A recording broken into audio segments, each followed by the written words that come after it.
Salut à tous les amis, j'espère que vous allez bien. On se retrouve aujourd'hui vendredi 19 juin 2026 pour une nouvelle vidéo. J'espère que vous avez passé un agréable début de journée. On va parler au sein de cette vidéo d'une nouvelle information avec un joueur qui intéresse le Barça, puisqu'on va vous parler d'un défenseur central, là aussi qui va vous intéresser, donc ça va être intéressant d'en parler. On va aussi parler de toute l'actualité du Barça de manière générale, les dernières informations concernant l'avenir de Rafinha, avec une information sortie hier soir par Fernando Polo. On va parler de plein de choses, donc n'hésitez pas à vous installer tranquillement, à liker la vidéo, à la commenter, à partager comme d'habitude. Si vous voulez, vous pouvez aussi booster la vidéo, vous pouvez aussi rejoindre la vidéo et la chaîne juste en dessus de la vidéo pour soutenir le travail. Ce soir, on sera peut-être en live sur Twitch, donc n'hésitez pas à me rejoindre en devenant souscripteur sur Twitch là aussi, ou en vous abonnant tout simplement. Alors on va débuter. Alors on va parler du joueur qui intéresse le Barça, puisque hier, dans la soirée, il y a le Télégraphe. Le Télégraphe, c'est un média néerlandais, notamment, qui est assez fiable sur tout ce qui est joueur néerlandais, puisque là, ça concerne un néerlandais. Ça concerne Mickey Van de Ven. Alors, Van de Ven, comme vous le savez, c'est un joueur qui joue à Tottenham, qui était avant à Wolfsburg, il y a quelques saisons. C'est un joueur ultra rapide. Il est à Tottenham depuis 2023. Il avait été signé à l'époque, je crois, pour 50 millions d'euros, un truc comme ça, ce qui est quand même une somme assez élevée à l'époque pour un mec qui, personnellement, je ne connaissais pas. C'est un joueur qui, aujourd'hui, a une valorisation sur Transfer Market de 50 millions d'euros, une valorisation qui a baissé par rapport à sa précédente valorisation qui était de 65. Donc c'est un joueur qui sort d'une saison, on va pas se mentir, mauvaise du côté de Tottenham, tantôt individuellement, mais tantôt aussi collectivement avec une équipe de Tottenham sur les 2 dernières saisons qui a terminé 17e. Et quand tu es défenseur, forcément, c'est pas super rassurant. Alors c'est un défenseur central gaucher, comme vous le savez.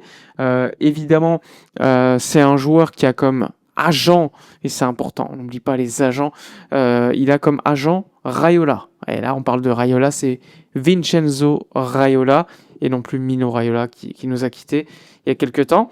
Donc c'est quelqu'un que Laporta connaît plutôt très bien, donc il faudra suivre tout ça. En tout cas, l'information du Télégraphe, elle évoque quoi? Elle évoque 2 clubs qui ont contacté directement l'agence de Mickey Van de Ven pour prendre des informations. Il y a le Barça et il y a aussi Liverpool. Alors des informations que j'ai reçues il y a quelques semaines, quelques mois par rapport à Van de Ven, parce que c'est un nom, on le savait, on en avait parlé plusieurs fois, qui était dans cette fameuse shortlist du Barça. Il y a Liverpool, qui est un club avec lequel Van de Ven, il est vraiment pas insensible. C'est vraiment un club qui l'intéresserait plutôt pas mal. Barcelone aussi. Maintenant, pour l'instant, on est dans une situation où le Barça est dans pas un confort, mais ils se disent, bon, on prospecte le marché, on prend contact avec certains agents, certains joueurs pour voir le coût éventuel d'un tel transfert, parce qu'on le rappelle, Tottenham, en ce moment, ils sont dans une situation où ils essaient de reconstruire leur défense. On n'oublie pas que Tottenham, par exemple, il y a quelques jours, je crois qu'ils ont pris Van Ecke, défenseur central, si je ne me trompe pas, qui leur a coûté 50 millions d'euros du côté de Brighton. Donc c'est quand même assez élevé, mais bon, ça reste aujourd'hui la norme, on va pas se mentir. Pour les clubs, surtout anglais, ils ont tendance à payer beaucoup d'argent. Il y a aussi le dossier Christian Romero, que évidemment Tottenham devra régler.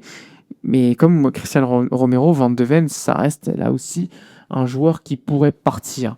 Alors, c'est compliqué parce que d'un côté, Christian Romero, ça fait longtemps qu'il est là-bas, il a déjà voulu partir l'année dernière. Van de Ven, c'est un joueur qui, c'est cette année quoi. Cette année, il veut éventuellement quitter Tottenham. Le problème, c'est quoi? C'est que c'est un joueur qui a un contrat jusqu'en 2029, tout simplement. Et c'est un joueur, on le sait, Tottenham, c'est pas un club qui vend facilement. Alors, beaucoup plus aujourd'hui qu'avant. Avant, le président, c'était Lévy. Aujourd'hui, c'est plus le cas. Mais ça reste un club qui est difficile en affaires. Donc, à voir à quel prix Tottenham serait vendeur. Mais encore une fois, pour moi, c'est pas la piste la plus adéquate pour le Barça. Alors, c'est vrai qu'il est défenseur central gaucher. Moi, j'ai regardé les datas depuis 2 saisons. Les datas sont vraiment pas ouf. Au contraire, pour Van de Ven, c'est un profil d'un défenseur central très rapide. Ça, on peut pas le nier. Ça, c'est sûr, c'est vrai. mais c'est défensivement pas à folie. Hein. Là, je l'ai vu au début de mondial, il a joué latéral. Il a joué latéral où il s'est fait un petit peu promener par séquence. Bon, c'est difficile de le juger sur ça, on va plutôt le juger sur son rôle de défenseur à Tottenham. Mais moi, il me rassure pas du tout. Hein. Même si c'est un joueur qui est très rapide et dans une philosophie de jeu où le Barça se projette énormément devant pour avoir un défenseur central rapide, c'est toujours très utile. Peut-être qu'il progresserait dans un contexte différent. Mais disons qu'aujourd'hui, c'est pas, on va dire, la recrue qui pour moi ferait sens. Pour moi, on doit aller sur un autre joueur. Sachant que le Barça, je pense qu'en termes de transfert pour le défenseur central, il pourrait avoir un budget d'environ 50-60 millions d'euros. Moi, j'irais sur Nico Schlotterbeck, encore une fois. J'en ai parlé plusieurs fois. Alors c'est vrai que le Real Madrid intéresse le joueur, mais le Real Madrid, ils sont aussi sur Ruben Dias, sur Araujo de Benfica, il y a aussi Schlotterbeck.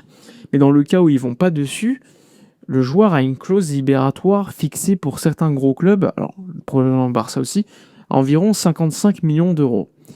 Pourquoi le Barça ne va pas dessus? C'est un défenseur central expérimenté, allemand, que Flick connaît parfaitement et que Flick apprécie particulièrement. C'est lui qui l'avait lancé en sélection allemande à l'époque. Il connaît évidemment les gros matchs, il a joué une finale de Ligue des Champions, il a l'habitude de jouer très haut dans une défense. Pour moi, ça serait une recrue super logique.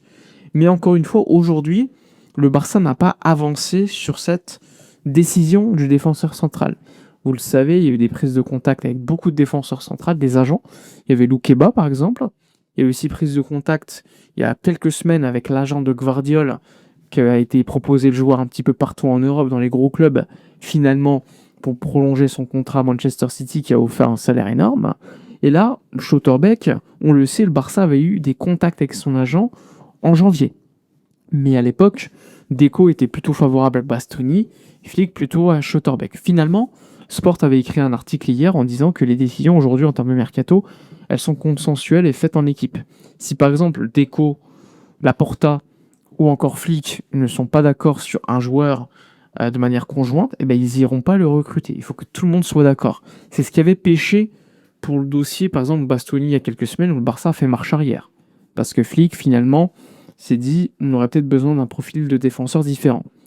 Deco, à l'époque, lui, était plus Bastoni que Schlotterbeck, ce qui n'avait pas pu faire avancer le deal. Il a même prolongé son contrat, même s'il est vrai qu'il a une clause libératoire qui lui permettrait de sortir. Ça reste une décision qui n'avait pas été prise de manière conjointe. Tout le monde n'était pas d'accord. Et là, on est dans une situation où forcément il faut se renforcer en défense. Et Mickey Van de Ven fait partie de cette shortlist, comme d'autres noms. Donc ça va être intéressant de voir en tout cas le défenseur central gaucher sur lequel le Barça travaille, avec toujours en priorité le dossier Alvarez, avec des nouveautés données par Fernando Polo hier, là aussi. Mais c'est des nouveautés, entre guillemets, des nouveautés. Un update, en réalité, avec le joueur qui veut toujours aller à Barcelone, le joueur qui n'a pas, on va dire, changé d'avis, malgré le fait que l'Atlético l'ait poussé du côté d'Arsenal ou du PSG, le joueur a refusé ces deux transferts, il veut aller que à Barcelone. Donc c'est pas des nouveautés, c'est un update par rapport à ce qui se passe. Le Barça prévoit des nouveaux contacts avec l'Atlético après la Coupe du Monde et espère que le joueur pourra publiquement s'exprimer afin de pouvoir pousser un éventuel transfert. Et hier ou avant-hier, je crois Enrique Cerezo, le président de l'Atlético, s'est exprimé en disant s'il y a des clubs intéressés par Alvarez, qui viennent nous voir, on a le contrat, et s'ils sont intéressés, qu'ils le prennent. C'est ce qu'il a dit textuellement pour Julian Alvarez, ou plutôt, maintenant il ne faut pas l'appeler Julian Alvarez, mais Julian Lopez ou quelque chose comme ça, il l'avait appelé comme ça, c'est quand même assez dingue. Ensuite, donc il y a aussi le dossier Araujo lié à la défense centrale. Le Barça, je vous l'ai dit, ils veulent le faire partir. Le problème, c'est que lui, il est déjà focus sur la Coupe du Monde, mais il veut rester. L'objectif du Barça, c'est qu'il se revalorise pendant le mondial. Mais pour eux, c'est le 5e défenseur central du Barça aujourd'hui. Il a un salaire important. S'il y a moyen de le sortir et que le joueur se dit « bon, je vais pas jouer », l'objectif, c'est ça. C'est de le faire comprendre qu'il n'aura pas un rôle important et espérer qu'il puisse partir. Ça, c'est concernant Araujo. Il y a Rafinha aussi. Fernando Polo a sorti un papier hier soir sur Rafael Diaz-Belloli, capitaine du Barça, je le rappelle. Il faut savoir qu'il y a beaucoup d'informations qui sortent dans tous les sens concernant Rafinha. Tu as des médias qui vont te dire que Rafinha, il a reçu une offre incroyable de Al Hilal qui va quadrupler son salaire. 80 millions d'euros, voire 100 millions d'euros de transfert pour le Barça.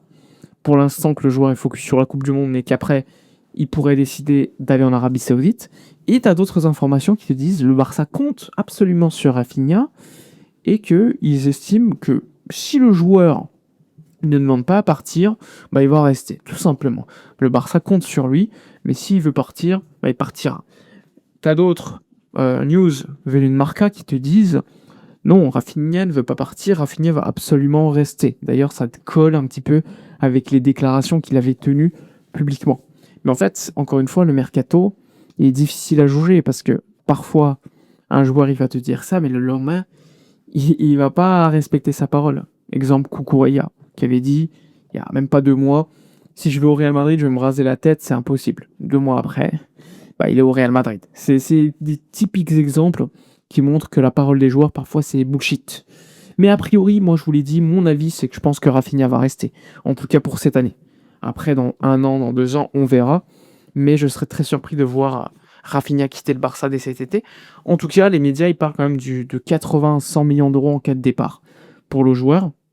Sachant que Gordon a été recruté, qui colle un petit peu en termes de profil. Donc on verra ce qui va se passer à ce niveau-là.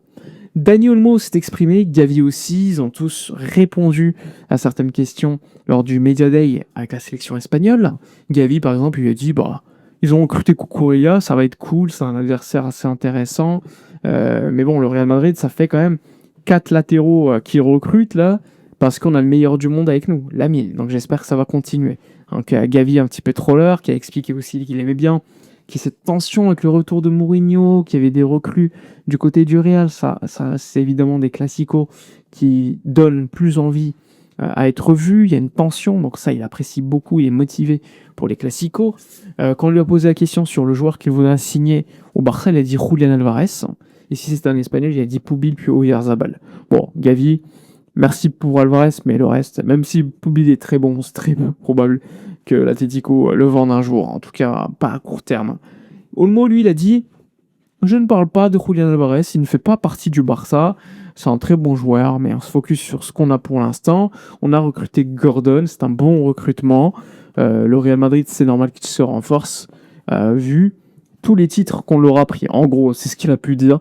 Et il a pas tort. Nous, voilà, je vois beaucoup de fans du Barça qui envient le mercato du Real. Pour l'instant, je suis pas forcément d'accord parce que ça reste un mercato intéressant qui va améliorer leur effectif, c'est vrai.